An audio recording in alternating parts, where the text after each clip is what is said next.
Daalụ.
Nna na Nwa na Mmụọ Nsọ.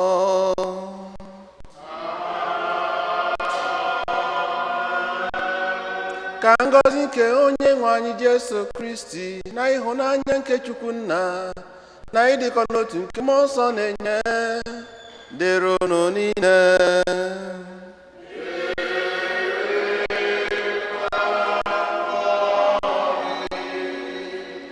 Ụmụnne nna Kristi, otuto dịrị Jesu. Tata bụ ụka nke 32 n'oge na-adabaghị n'emume ọbụla n'afọ abụọ nke ụka.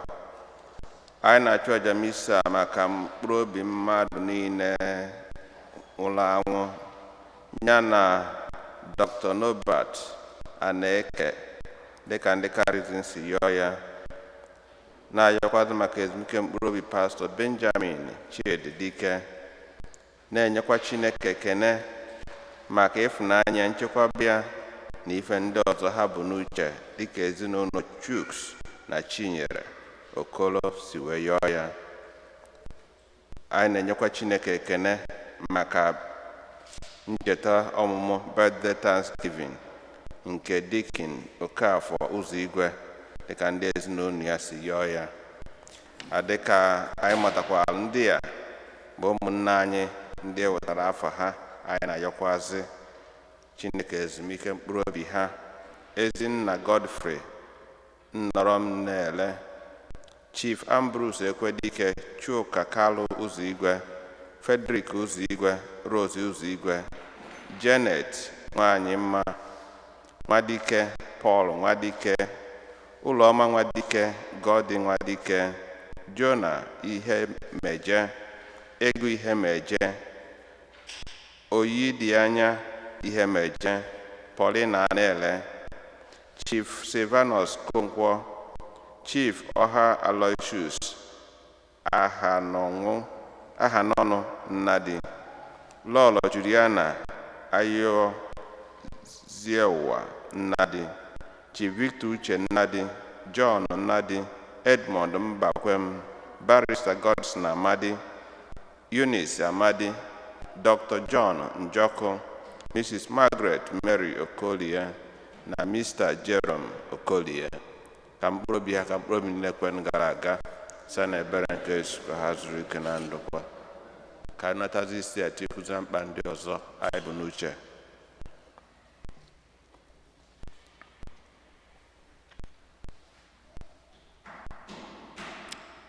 Ụmụnna ka kwado nwa nke ọma ka nnukwu eme nke Eucharistia site n'ikwupụta njọ anyị.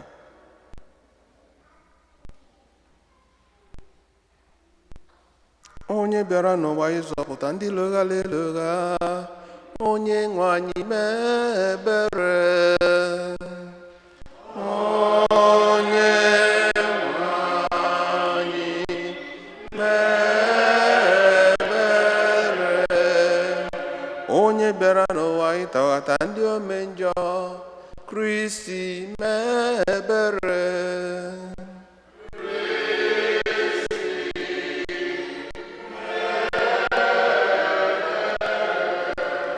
Onye nọ n'aka nri na-arịọtara anyị Chukwu arịrịọ, onye nwe anyị mee ebere.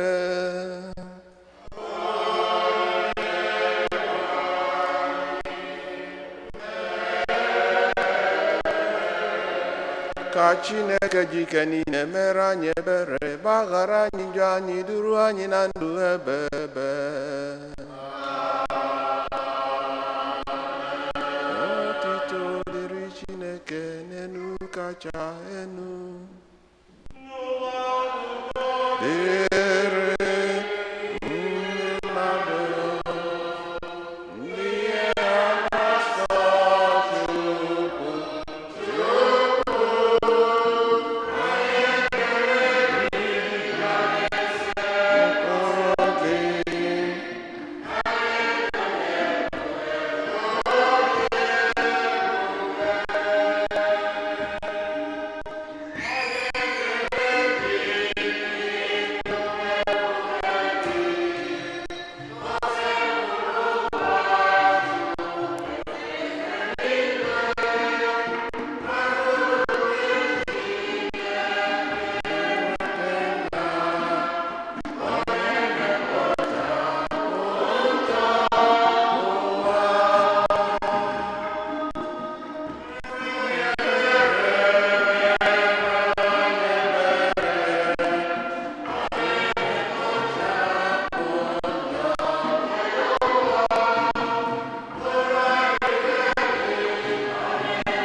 Ka anyị rịọ arịrịọ.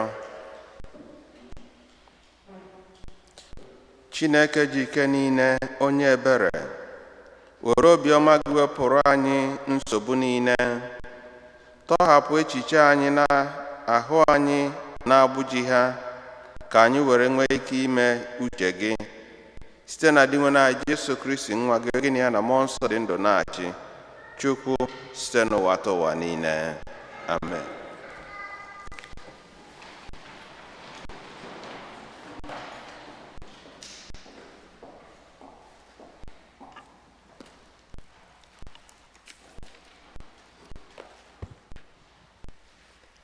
Ihe ọgụgụ ewetara n'akwụkwọ mbụ nke ndị eze.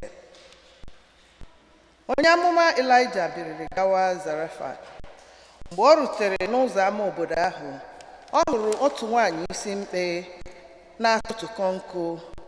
Jeremaya wee kpọtụrụ ya sị, biko were iko kutere m nwatakịrị mmiri ọṅụṅụ. Mgbe nwaanyị ahụ gawara ikute mmiri, ọ kpọkwara oku ọzọ sị ya, biko chịtara m ụfọdụ iberibe achịcha n'aka gị ka m taa. Ma nwaanyị ahụ zara ya sị, n'aha Onyenwe anyị Chineke dị ndụ, enweghị m nri ọbụla a dara n'ọkụ, sọ otu nchi aka nri ọka fọrọ m n'okpokoro, ya na nwa mmanụ ntakịrị fọrọ n'ala ite. Ihe m na-akpakọta ugbu a bụ nwa nkụ ntakịrị m ga-eji esi ihe mụ na nwa m nwoke ga-eri. Nri nke bụ ericha echere ọnwụ.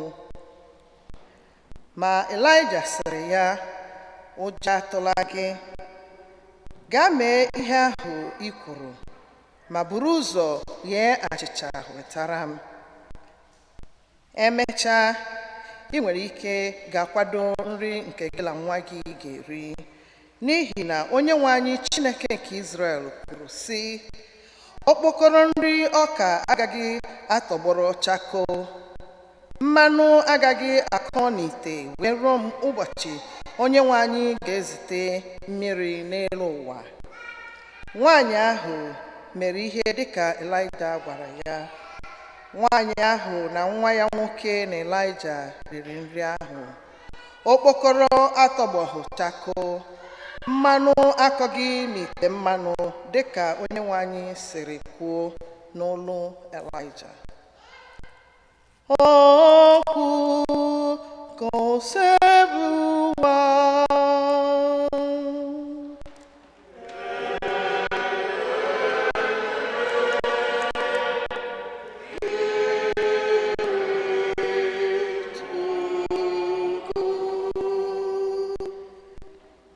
Mkpụrụ obi m too Onyenwe anyị. Mkpụrụ obi m too Onyenwe anyị.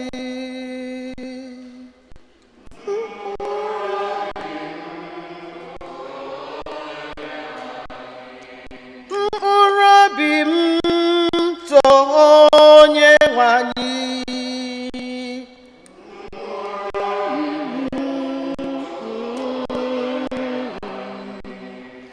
Onyenwe anyị na-emezu nkwa o kwerero mgbe ebighị ebi. Ọ na-egbeziri ndị a na-eme emegbu ikpe. Ọ bụ ya na-enye ndị agụrụ na-agụ nri, bịakwa na-atọrapụ ndị ji n'ụlọ mkpọrọ.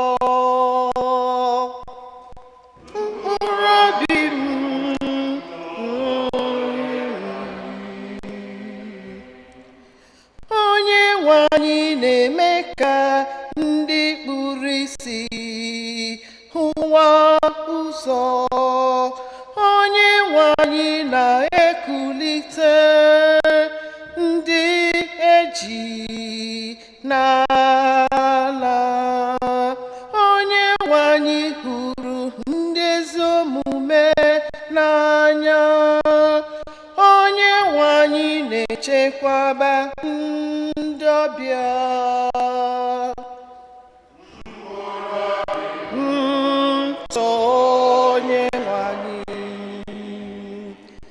Onye nwe anyị na-elekọta nwa enwe nne na nna na nwanyị isi mpe. Ọ bụ ya na-ahịgharị ụzọ ndị arụrụ ala. Onye nwe anyị bụ eze ruo mgbe ebighị ebi. Zion, Chineke gị ga-achịgide ruo ndụdụ na ndụ niile. Aleluya.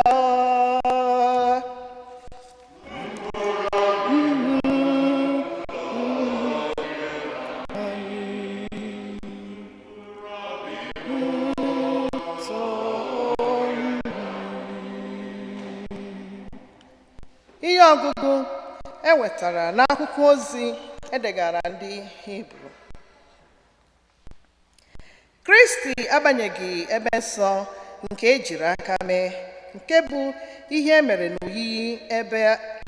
n'oyiyi ahụ ebe nsọ. Kristi abanyeghị ebe nsọ nke ejiri aka mee, nke bụ ihe mere n'oyiyi ebe ahụ bụ ebe nsọ n'ezie, kama ebe nsọ nke ọ banyere bụ eluigwe n'onwe ya, ka o were chee onwe ya n'ihu Chineke maka ọdịmma nke anyị. Ọ dị mkpa na ọ ga-eji onwe ya chụọ àjà ugboro ugboro, otu onye isi nchụàjà si ewere ọbara na-abụghị nke ya na-abanye n'ebe nsọ kwa afọ. A sị na ọ dị etu ahụ, ọ pụtara na Kristi nọ n'ịta ahụhụ kamgbe ụwa bidoro. Mana ọ bụ eziokwu bụ na ọ pụtara ihe otu mpụta. Ugbu a bụ ngwụcha nke oge ikpeazụ, ka o wee mela njọ kpamkpam site n'iji onwe ya chụọ àjà. Ebe ọ bụ na mmadụ na-anwụ sọ otu ugboro, nke ahụ ọ bụrụ ikpe. Etu aka ahụkwa Kristi jiri onwe ya chụọ otu àjà iji bụrụ njọ ọtụtụ mmadụ n'isi ya mgbe ọ ga-abịa nke ugboro abụọ. Ọ bụghịkwa ịbịa maka ndị njọ, kama ọ bụ maka ndị iji nzọpụta kwụọ ndị na-eche ya ụgwọ. Okwu kosebuwa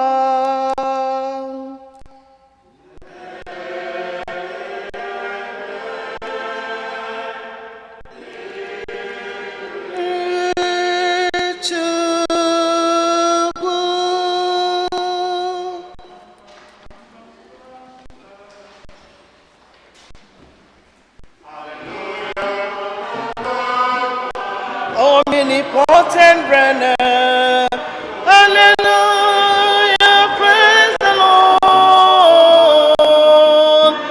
Yeah, for the Lord God omnipotent reigner. Hallelujah, hallelujah, hallelujah for the Lord. Onye nwe anyị meghee obi anyị ka anyị nụ okwu nke nwa gị.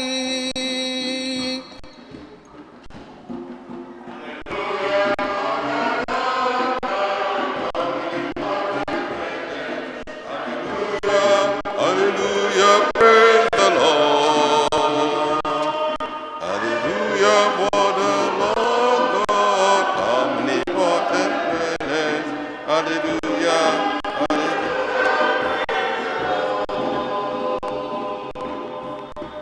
Onye nwe anyị nọnyere unu.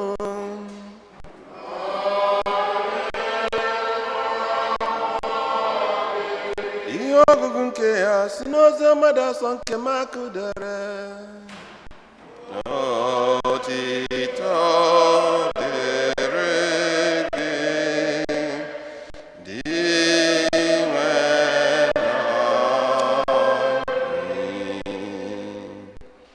mgbe Jesu na-akụzi nkụzi, ọ gwara ndị mmadụ sị, kpachara n'anya maka ndị ode akwụkwọ, ndị ọ na-atọ ụtọ yiri uwe buru ibu na-akpagharị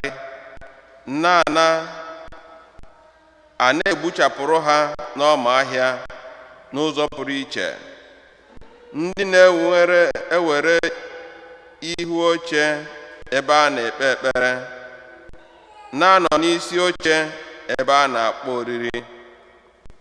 Ọ bụ ha na-erikọ ego ụmụ nwanyị isi mkpe, bịakwa were ogologo ekpere na-eme ka etoo ha. Amamikpe chere ha ga-akarị nke ndị ọzọ. Ọ nọdụrụ chee ihu n'igbe akụ, wee na-ele ndị na-etinye ego n'igbe akụ. Ọtụtụ ndị ọgaranya tinyere ego buru ibu, ma otu nwaanyị isi mkpe dara ogbenye tinyere mkpụrụ ego ntakịrị abụọ, na-akarịghị otu kọbọ. Jesu kpọrọ ụmụazụ ya sị ha, n'ikwu na eziokwu, ihe nwaanyị isi mkpe a dara ogbenye tinyere karịrị nke onye ọbụla tinyere n'igbe akụ a. N'ihi na ndị ọzọ niile manyere aka n'ụba ha tinye ihe mara ụma na akụ n'ụba ha, ma nwaanyị a manyere aka n'ụba ya tinye naanị ihe o nwere, o jiri chere onwe ya. Oziọma nke oseburu ụwa.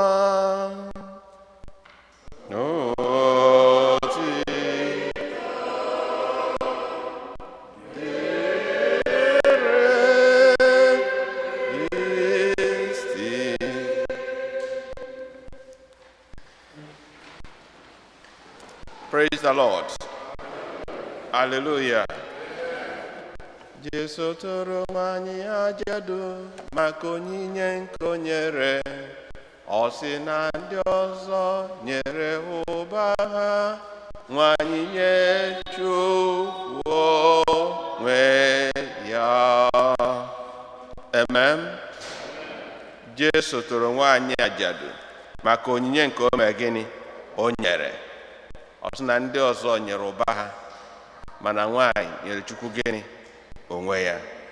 Anyị cheta ihe dịka izu ụka anọ gara aga, anyị gụrụ kwuo okwu maka nwoke bịara iso Jesu. Jesu wee sị ya, jee lee ihe ị nwere, iwere ya nye ụmụ ogbenye, ị bịazịa ka ime gịnị? Isobe m. Nwoke runata isi kube, ọ na-arie. O wee sị na eke o si bụ ibu, ọgaranya ime gịnị? Ịbara ọnụ aga. Tata wee na-agwa anyị mkpa ọ dị mmadụ ịdị selfless, mmadụ ịgbasapụ aka, generosity and trusting in God's providence, ịtụkwasị ochi anyị na obi anyị na onye na Chineke, ọ bụrụ n'ihe nke gịnị? Ife nke ụwa. N'ife ọgụ nke mbụ agụrụ anyị bụ nwaanyị onye isi mkpe. Oziọma nwaanyị onye isi mkpe. Ọ dịkwa ka ndị nwaanyị ndị isi mkpe bụ ndị na-aka enye onyinye maka na ọ dị ka ha ajụghị ihe niile di ha nọzi, onye ozi di ha bụ Chineke. So o nwekwa ike ọ bụrụ ya ka ha ji wee na-enye onyinye karịa, maka na ndị ọzọ ka na-eche maka di ha, mana ha na-echezi maka Chineke. Amakwa m ana m eche ọkwa echiche ka m na-eche, ọ bụkwa ihe m kwuru, unu ghara ikwu otu m. So nwaanyị woman of Zarephath ka a sị na Elijah gafetara wee n'ihu bi ya na njem ọ na-eje, o wee kọnata wee sị ya, nne biko ka igodo mmiri ka m mee gịnị? Ka m ṅụọ. O jebe ikuta mmiri, ọ sị wetakwuoro m achịcha, ma na ekwe nchiche n'aka, ibi ọmụ eme gịnị? Agụ ya. O wee sị ya, mba, ịmakwanụ ka ụbọchị dị n'obodo adịghị mma, na ụganị na-akpọ in fact na ihe nweziri nke ọ ga-abụ mụ na nwa n'isi ya anyị chelizie gịnị ọnwụ ọsị ya never mind ite ọka ama mme gịnị ama ngwa agwụ ite karama mmanụ ama mme gịnị ama ngwa agwụ buru ụzọ jee metagodiri m imetachara m imezi ya nke gị na ụmụ gị ya eme gịnị ga-eri ọ bụrụ gị ya ekwe ihe a bụ nnukwu ọnwụnwa ihe a bụ gịnị nnukwu ọnwụnwa mana nwaanyị ji eme ihe Elaịja kwuru and otu ahụ Chineke si n'ọnụ Elaịja wee kwu ya ka o si mee gịnị ka o si mezu ewee bịa n'ozi ọma ọ bụrụkwa nwaanyị isi mkpe abịa na Jerusalem ndị mmadụ na-agbakọba na tempụl ebe ha na-eje efe Chineke ofufe and ọ n'ebe ahụ ka ha nọkwazi nye onyinye faji wee na-achụ àjà Jesu nọ n'ebe ahụ n'ụbọchị afọ ndị mmadụ wee bịakwa na-eme gịnị na-enye onyinye ovuru nwaanyị nọdụrụ okwu jee n'akụkụ nọdụ na-ene anya ife a na-etinye ndị ọgaranya eburu ego na-eme gịnị na-enu ụmụ ogbenye ka aka ha onye nnukwu azụ kpata nnukwu nkụ obere azụ kpata gịnị obere nkụ mana n'ime ndị niile a nyere onyinye Jesu wee kpọọ ụmụazụ wee sị ha n'ofuru nwaanyị ajadu a na-ego ya kachasị ego mmadụ niile maka na ndị ọzọ bụ esere enu ego ka ha mee gịnị ọgbakwa esere ụga esere enu ego ka ha mee gịnị ka ha tinyere mana nwaanyị mee gịnị nyere ihe niile o nwere total self gịnị giving. Kedu ife ọ na-akụziri anyị? Nke mbụ bụ na Chineke mazuru ma na-eme gịnị na-afụzu ihe niile ọbụna dị ilulu anyị mee gịnị anyị bụ n'uche. Ndị n'ebe ahụ nwere onye fụrụ ihe e nyere mana Jesu fụrụ ihe nwaanyị tinyere fụ ihe dị na di ya mmadụ na o nwere ọzọ mee gịnị ọzọ fọrọnụ. Mgbe anyị na-ekwuzi okwu Chineke maara, mgbe anyị na-atụ asị Chineke maara, ị na-aghọrị mmadụ ibe gị, ị ga-aghọrị Chineke? Mba, he knows us all and all, so we are not hidden n'ihu Chineke. N'ihu Chineke anyasị dịka gịnị dịka efifie, so we cannot deceive God.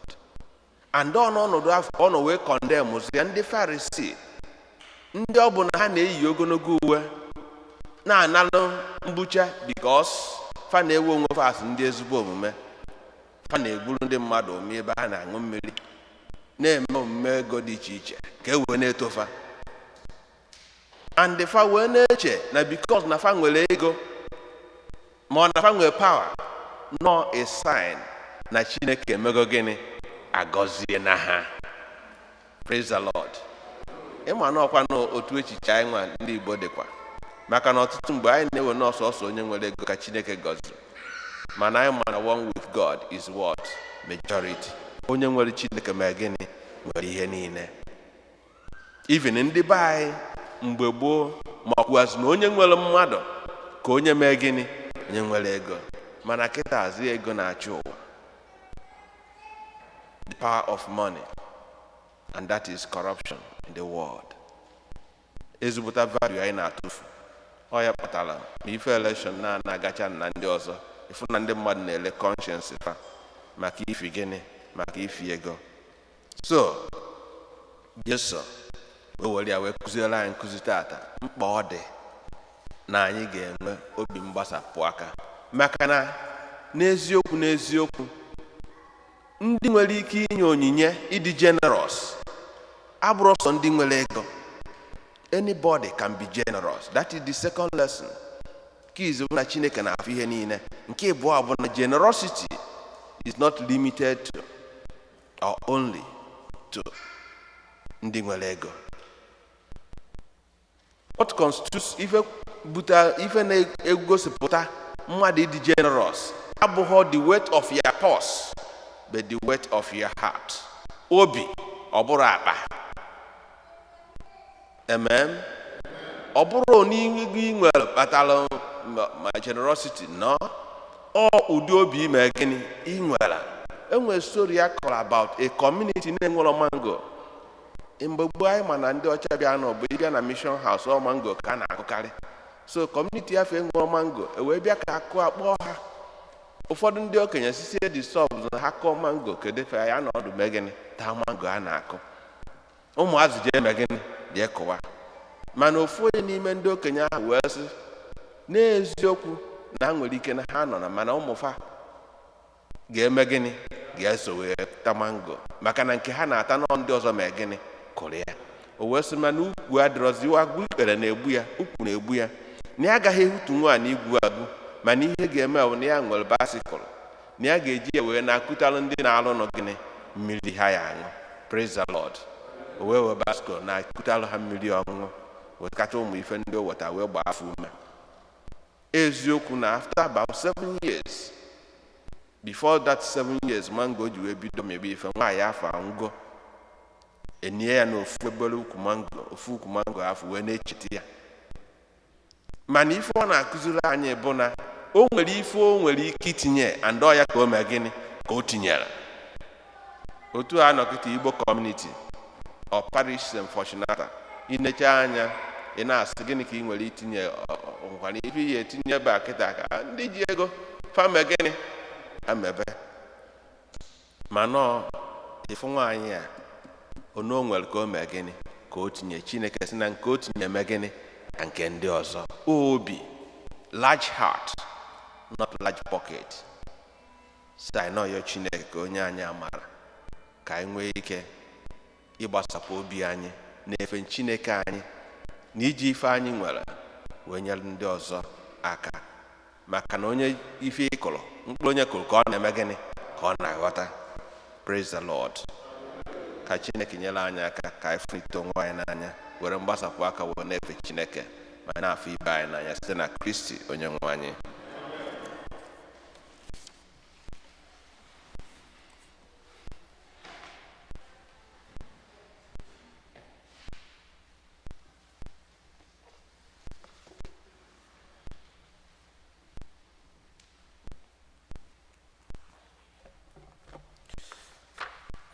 Ka anyị kwụrụ ọtọ kwupụta okwukwe anyị. Ekwe n'otu Chineke nna dike niile onye mere eluigwe na ala na ihe dum a na-ahụ anya na ndị anaghị ahụ anya, ya na otu onye nwe anyị Jesu Kristi, otu nwa Chineke mụrụ na mụrụ tupu ụwa tụwa niile. Chukwu si na Chukwu, ihe si n'ihe, ezi Chukwu si na ezi Chukwu, amụrụ ya amụ emeghị eme, ya na nna bụ otu ihe ha dịbụrụ Chukwu, onye si na ya mee ihe dum, onye maka ihe anyị bụ mmadụ na maka ihe nzọpụta anyị si n'eluigwe gbadata, o were ahụ na Virgin Maria site na mmụọ nsọ ọ bụrụ mmadụ, abịa kpọgbuo ya n'obe n'ihe anyị n'oge ọchị Pontius Pilate, taa afụ ọnwụọ enye ya ma obi ite n'ụbọchị nke atọ ka akwụkwọ nsọ si kwu, ọrọgo n'eluigwe nọ n'aka n'ekwu, ọ ga-abịaghachi ọzọ n'ebe ya ikpe ndị dị ndụ na ndị nwụrụ anwụ ikpe. Ekwensu ya na-enweghị njedebe. Ekwe na mmụọ nsọ onye nwe anyị na-enye ndụ, onye si na nna na nwa pụta, onye a na-esekpụrụ na-etokọdo ya na nna na nwa, onye si na ndị amụma kwuo okwu. Ekwe n'otu nzukọ nsọ Katọlik na Apọstọlik, ekwupụta m otu baptizim nke mgbaghara njọ. Ana m atụ anya mbilite n'ọnwụ ndị nwụrụ anwụ na ndị ụwa ga-abịanụ. Ekpere nke ndị kwerenụ. Mmadụ ịtọ edu anyị n'ekpere. Ụmụnne nna Chineke, ebe Chineke anyị bụ onye obiọma, gbasapụ aka na inyere anyị aka na mkpa anyị dị iche iche nke na o nyere anyị si otu nwa ya, onye gbapụtara anyị na njọ na ọnwụ ebe ka gbakụzi ya ma ya enyemaka ya na mkpa anyị dị iche iche ka nke ahụ ka nke mkpụrụ obi.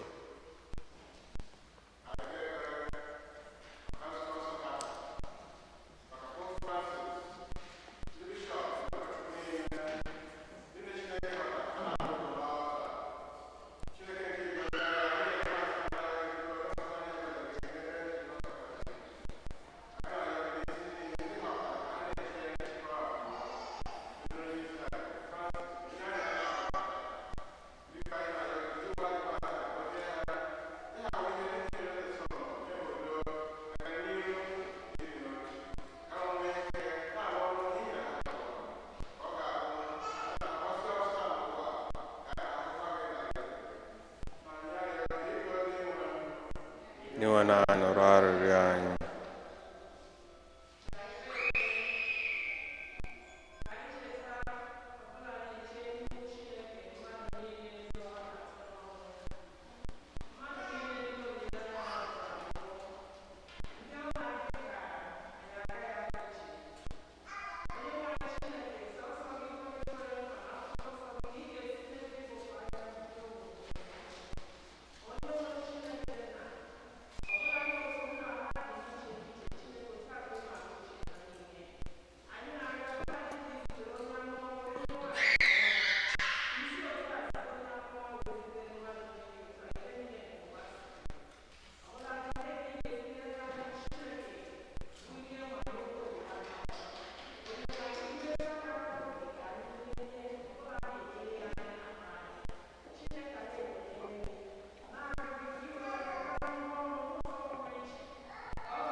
Dị nwe na anyị nụrụ arịrịọ anyị.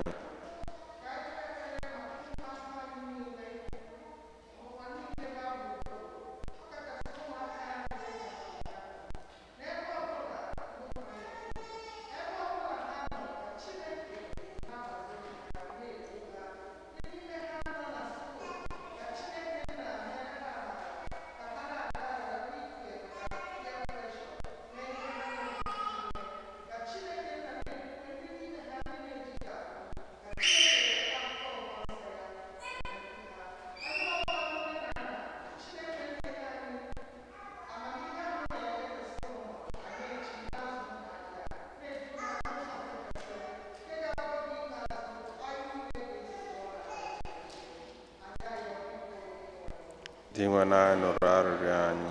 Ekpere ime obi. Ka a chetakwazụ ndị ya ọka echeta ha na Jemisa ezumike mkpụrụ obi Dr. Nobert Aneke dịka ndị Karizin si yọọ ya. Ezumike mkpụrụ obi Pastọ Benjamin Chidi Dike dịka ndị ezinụlọ yọrọ. Inye Chineke ekene, nchekwaba Chineke na ịfụnanya ya, ife ndị ọzọ ezinụlọ Chuks na Chinyere Okolo bụ n'uche. Inye Chineke ekene maka ncheta ọmụmụ nke Dr. Dikin Okafọ Ụzọigwe na ụmụnne anyị ndị rapụgoro ụwa ndị anyị kpọpụtara afọ ha na mmalite aja misa.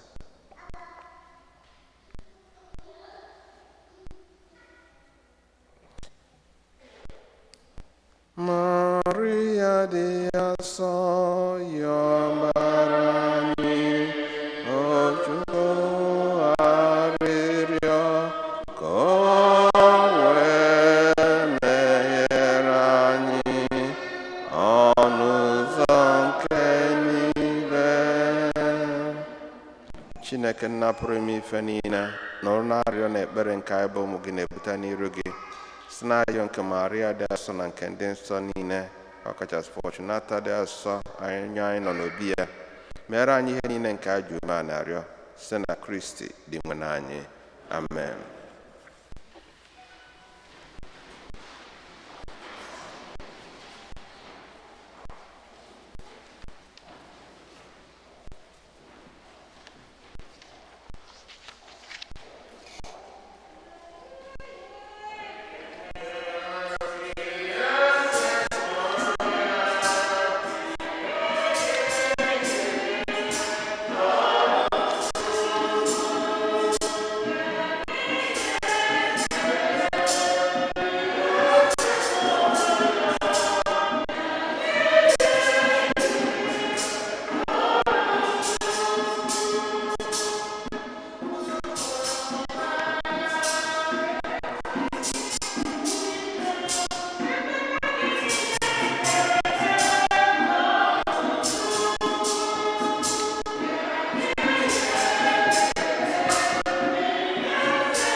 Chineke dị ike niile ịnara nọ onye nwe anyị nara aja.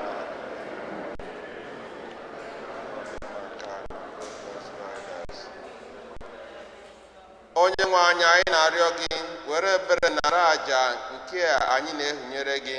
Biko mee ka emume ihe omimi nke ahụhụ nwa gị wetara anyị amara nke ga-azọpụta anyị site na Kristi dị nwe anyị. Onye nwe anyị nọnyere unu, welite n'obi enu ka anyị ndị nwe Chukwu anyị ekene. O kwesịrị eze bụrụkwa ihe ziri ezi bara uru na-azọ ndụ na anyị ga-enye gị ekene oge niile ebe niile. O nna dị nsọ, Chineke dị ike niile elu ụwa ta ụwa site na Kristi dị nwe anyị, onye jiri ihe obere o nwere maka mmehie mmadụ kwere ka a mụọ ya na Virgin Maria. Ọ gbapụtara anyị n'ọnwụ ebe ebe site n'ọnwụ ọ nwụrụ n'elu ebe, bịa site na mbilite n'ọnwụ ya nye anyị ndụ ebe ebe. N'ihi nke anyị na-eso igwe n'ụma niile nke eluigwe na-eto ebego ego niile na ukwe na-ekwe.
Nna anyị dị nsọ ezi nsọ gị na-eri ihe dum nsọ, anyị na-arịọ gị onye ndị a site n'ịkpọtara mmụọ gị ka ha wee ghọrọ anyị ahụ na ọbara nke onye nwe anyị Jesu Kristi, onye bịara tupu edunye n'ọnwụ nke o jiri aka ya wee nara, were achịcha nye gị ekene na otuto ya nwaanyị nye ya ụmụazụ ya sị, naranụ nke a rie na ya unu niile, nke a bụ ahụ m nke a ga-eduru nye maka unu.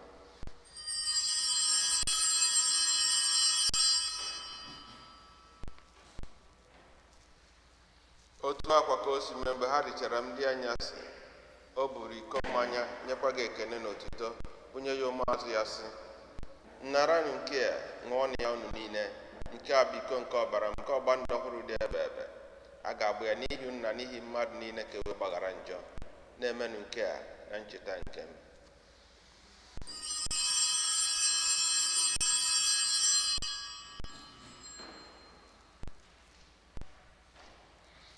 Ka anyị kwupụta n'ife omi nke okwukwe anyị na-eme ugbu a, anyị na-ekwupụta ọnwụ gị, na-egosi ma mmalite n'ọnwụ gị bụ Kristi wee ruo mgbe ị ga-abịa ọzọ. Nna, na ncheta nke ọnwụ na mmalite n'ọnwụ nke nwa ka anyị ebunye gị acha nke ndụ na iko nke nzọpụta. Anyị na-ekene gị n'ihi na ikwere ka anyị dị mma ikwu n'ihu gị na-efe gị. Anyị ji ume a na-arịọ ka anyị bụ na-anata ahụ na ọbara Kristi bụrụ otu site na njikọ nke mmụọ nsọ. Nna, cheta nzukọ ịgasị ụwa niile, mee ka ịhụnanya gị jupụta ya. Gọzie popu anyị bụ Francis, bishọp anyị bụ Nicholas na ndị ofu ọta gị niile. Chetakwa ụmụnna anyị ndị ji okwu wee gaa n'ezumike nke ọnwụ.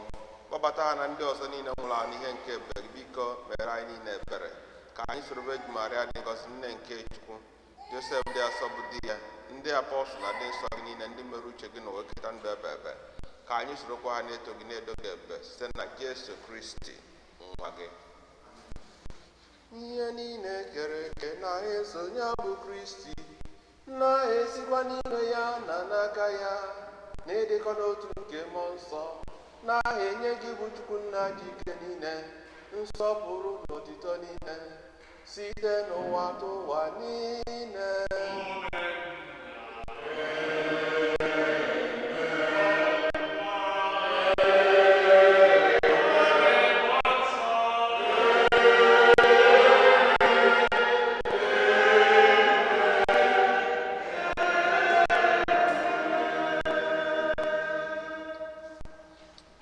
ụmụnna ka anyị were ekpere na onye nzọpụta anyị kụziri anyị mgbe kpọkuo Chukwu nna anyị nọ n'eluigwe n'ụtụtụ afa gị ọchịchị gị ya ka eme uche gị n'ụwa ekesi ime n'eluigwe nye anyị tata nri nke ụbọchị anyị ọghara anyị nke anyị ga dịka anyị sikwa refuru anyị ekwuna ka anyị kwe nara nye zọpụta anyị a na-arịọ gị osebọ na-ajụ ihe niile were ebe njudo n'oge nke anyị site n'inye aka ebere gị ka a zọpụta anyị na ji oge niile anyị ọgba na nsogbu niile were nchekwa dị nsọ na-atọ maka mbịaghachi nke onye nzọpụta anyị Jesu Kristi. Onye nwe anyị Jesu Kristi egwa ndị apọstụl gị udo ka nna hapụrụ unu udo nke m ka m na-enye unu enekwana anyị na njọ anyị kama nekwasa anyị n'okwukwe nke nzukọ gị nye ya udo n'ịdịkọ n'otu mgbe niile ka uche gị siri chọọ gị bụ dị ndụ na-achị ebe udo nke osebọ dịrị unu mgbe niile nyerịta na onwe na ekene nke udo.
Na-enwe atụrụ nke Chukwu na ediwe na Jesu Kristi na-ebechapụ njọ nke ụwa ha nwere isi ọbụ ndị akpọ n'ori nke nwa atụrụ Chineke dị nwanụ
Ka anyị rịọ arịrịọ.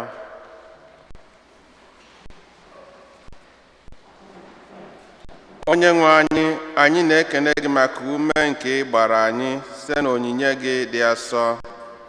Anyị na-arịọ ka ị were ebere kwukwasị anyị mmụọ gị site n'ike anyị nwetara na nri eluigwe nke a anyị natara. Mee ka anyị kwudosie ike na amara gị, bịakwa nwee obi dị ọcha n'ebe ị nọ site na Kristi dị nwe n'anyị. Ka anyị nọrọ anyị.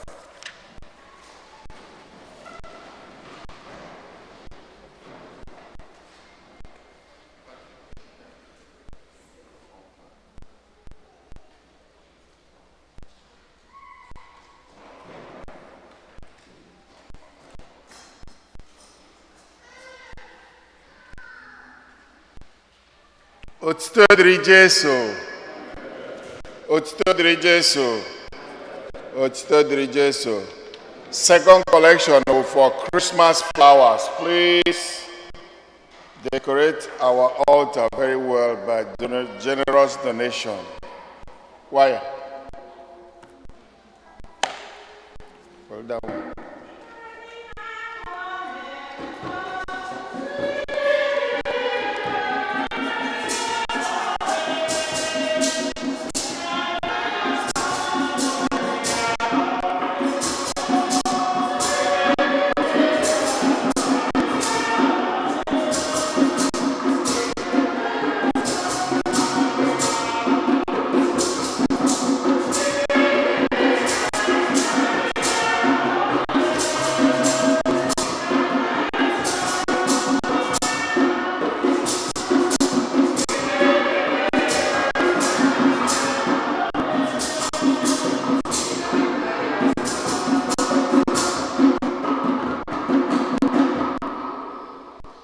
Otito dịrị Jesu.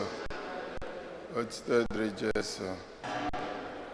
Thanks to your generosity, we have reached our goal in the annual Catholic Appeal campaign. We remind you, please, to fulfill your pledge, as most are in pledges. Thank you for your support to the Bishop's appeal. And if you haven't done, you are still free to do so. The Catholic Annual campaign doesn't close. Next week, the second collection will be to help defray parish expenses. We count on your generosity. Thank you in advance. Next Sunday, November 14, the children of second year communion class level 2A and 2B will have a promise ceremony at 9:15 a.m. Mass. They should arrive 8:45.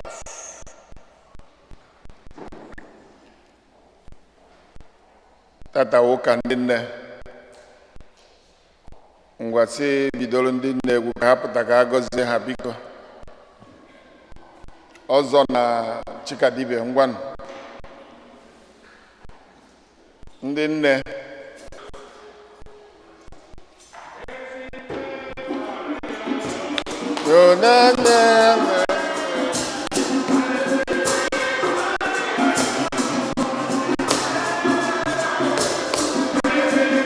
Mario yo yo.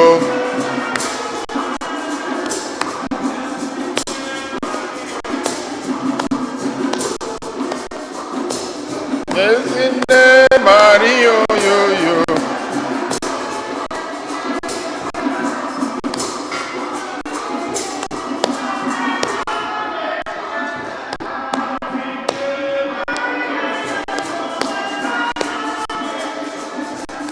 Ezinde Mario yo yo.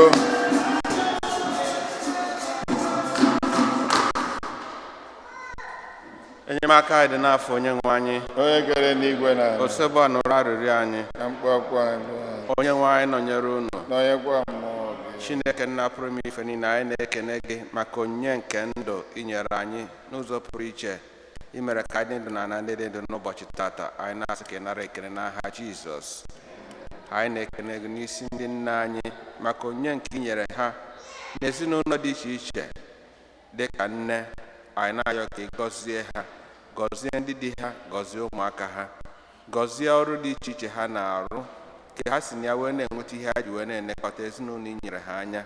Nye ha ezi amamihe dịka inyere Eze Solomon, nye ha ike dịka inyere Samson, nye ha okwukwe dịka inyere Abraham nna anyị n'okwukwe, ka ọ ga-ahafesịa gị nke ọma n'ụwa a, ka afụkwazụ gị iru na iru na alaeze gị mgbe ụwa gasị site na Kristi dị nwe anyị. Amen. Site na ayọ nke ndị nna anyị dị asị na nke ndị nsọ niile, ka Chineke dị ike ngọzie chukwa mana nyere unu nna na nwa na mmụọ nsọ. Udo dịrị unu. Dịrịkwa mmụọ gị.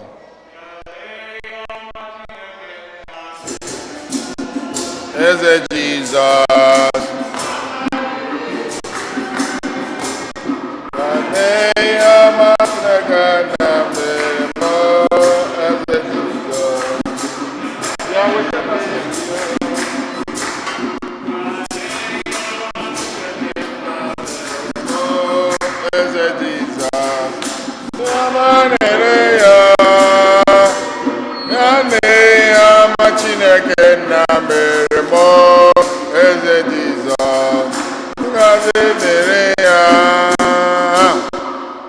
Todiri Jesu ndị birthday anyị ma na Dikin Dr. Dikin Okafigwe toda ụzọ igwe tata bụ birthday ya. Etu unu si wee nụ enwe ndị ọzọ onye ya na-emekọ birthday taa. Birthdays be upon you. Chichi, you can stand for his Dikin. May the blessings of the Lord be upon you. We bless you in the name. Happy birthday, happy birthday to you. Happy birthday to you. Happy birthday.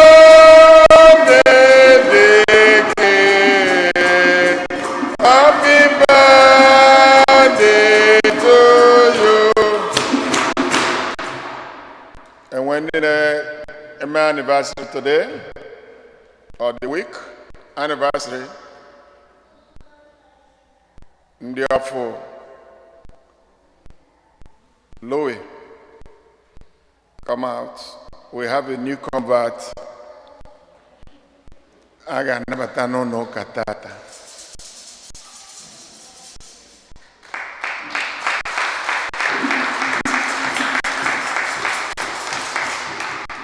Ịma na mgbe ụfọdụ n'ọsọ ọsọ isi na Catholic je na ebe ọzọ ka a na-eje, mana onye nke a si na the other Pentecostal wee bata na Catholic Church by marriage. Come out here and introduce yourself.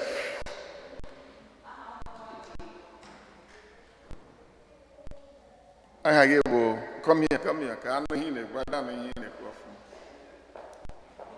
You can take out the mask so that they see you. My name is Lois Nwakego.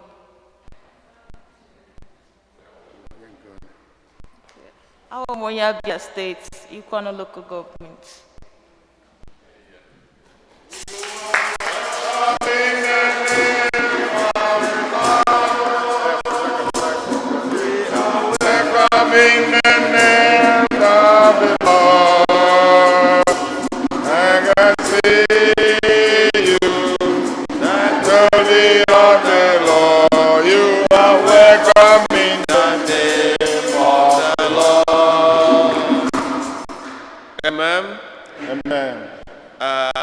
Anyị na-ekene Chineke n'isi nwanne anyị nwanyị Nwaka Ego. N'ezie Nwaka Ego onye nwere mmadụ ka onye nwere ego. Yes. So we thank God na Chineke banyetara gị ịbịa sonyere anyị. Anyị na-ekpere gị ekpere na ọ ga-adịrị gị mma. Chineke ga-enye gị ndụ n'elu ndụ, nye gị amamihe n'elu amamihe, aga n'ihu n'elu aga n'ihu, ahụike n'elu ahụike, okwukwe siri ike n'ebe ọ nọ, ka ọ ga-abụ ịgbasi ọsọ ndụ n'ụwa ka ị nwee ike fụkwa iru na iru. Otu o siro disappoint the woman of Zarephath, otu a ka ọ gaghị esi disappoint gị n'aha Jizọs. Amen. Enyemaka dị n'afọ onye nwe anyị. Onye kere n'igwe na Oseba nụrụ arịrịọ anyị. akwa alụ ya. Onye nwe anyị nọnyere unu.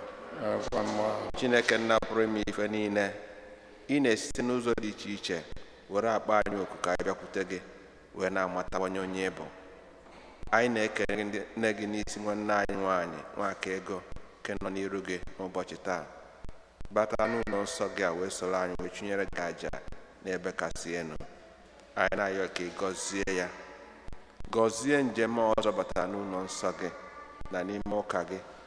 Anyị na-ayọ ka izite ndị mmụọ ozi gị ka ha na-echekwaba ya na-agbaziri ya. Mekwazị ka ụmụnne anyị ndị a bụ ụzọ wee gaba njem a n'ime nzukọ n'ụwa na-atọrọ ezi ụkpụrụ nke okwukwe, ka ọ ga-abụ anyị jikọtasị ọnụ dịka ofu ezinụlọ n'ife gị ofufe n'ụwa ka anyị fụ gị iru na iru na alaeze gị mgbe ụwa gasị site na Kristi dị nwe anyị. Amen. Ka Chineke dike niile gọzie, chekwa ma nọnyere gị Nna na Nwa na Mmụọ Nsọ. Amen. Nwaka Ego she will be marrying my boy Dr. Ikenna Onoha. Onye usoro ime onye ọ ga na-ahapụ na Nkwere na December. You're welcome.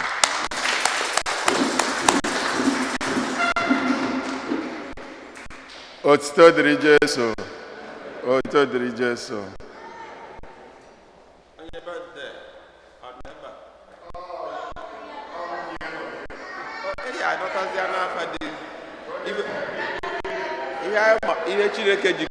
Ihe Chineke jikọrọ ọnụ mmadụ eke.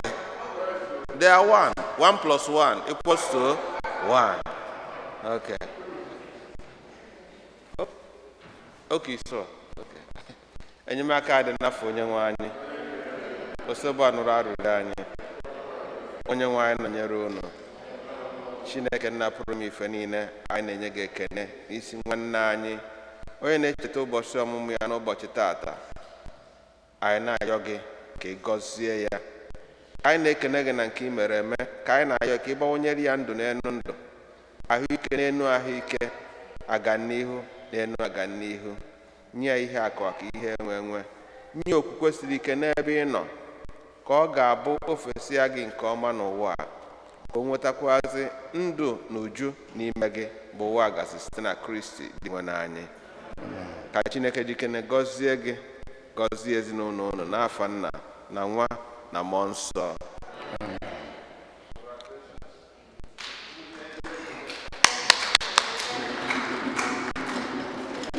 Biko, I almost forgot. Abasa, just a brief, maybe 2 minutes. Can you know some information, vital information that Adramaka Kwone Nunoka, Makun Maniha the life, but study Jesu. Biko, I will like a Nequazu, Maka, or the offer. Mmadụ na-ewepụta oge na-abịa n'ife Chineke, so anyị na-ekene unu na mbụ na-agba ndị kwaya, anyị na-ekene unu onye isi, anyị na-ekene gị, na-ekene ụmụaka anyị na-agba odibo n'ọta na ndị na-agụ ife ọgụgụ na ndị na-enye anyị ife egwu ma nna anyị ukwu n'ebe a, anyị na-ekene gị daalụghị nne. So biko ekpere anyị bụ na Chineke ya gọziri anyị izu ụka ka ọ baala anyị ụba maala anyị mma site na Kristi onye nwe anyị. Ka anyị kwụrụzie ọtọ.